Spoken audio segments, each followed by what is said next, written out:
Yo les tankistes, aujourd'hui on se retrouve pour la présentation du Merkava.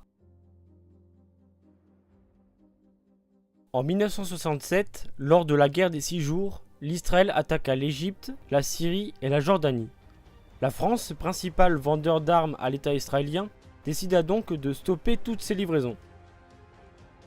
De plus, en 1969, sous la pression des pays arabes, acheteurs de chars anglais, la Grande-Bretagne contraint l'Israël de se retirer du projet du char britannique Chieftain.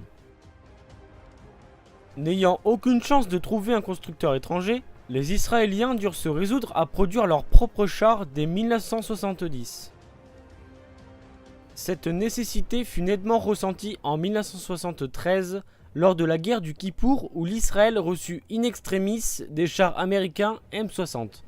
Le premier prototype du Merkava fut produit en 1974. Conçu pour pouvoir traverser les terres arides du Moyen-Orient, le Merkava avait une conception très différente des autres chars. Effectivement, sa tourelle est placée à l'arrière et son moteur se trouve à l'avant.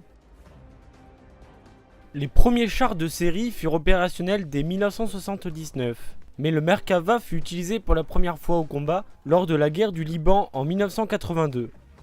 Il fit largement ses preuves face au T-72 soviétique. Sans cesse améliorée, la 4e génération de Merkava est toujours en service actuellement. Il possède un meilleur blindage, un moteur plus puissant ou encore des chaînes de protection sous sa tourelle pour éviter tout genre d'explosifs. Le Merkava possède un canon Rheinmetall de 120 mm, une mitrailleuse de 12,7 mm, deux mitrailleuses de 7,62 mm, ainsi qu'un mortier de 60 mm.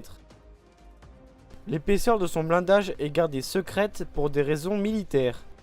4 membres d'équipage peuvent monter à bord. Il mesure 7,6 mètres de longueur, 3,7 mètres de largeur et 2,64 mètres de hauteur. Le Merkava pèse environ 62 tonnes. Il possède un moteur diesel 12 cylindres de 1500 chevaux qui lui permet d'atteindre la vitesse de 55 km/h sur route avec une autonomie de 500 km. N'oublie pas de laisser un commentaire, de mettre un pouce bleu à cette vidéo et de t'abonner à la chaîne.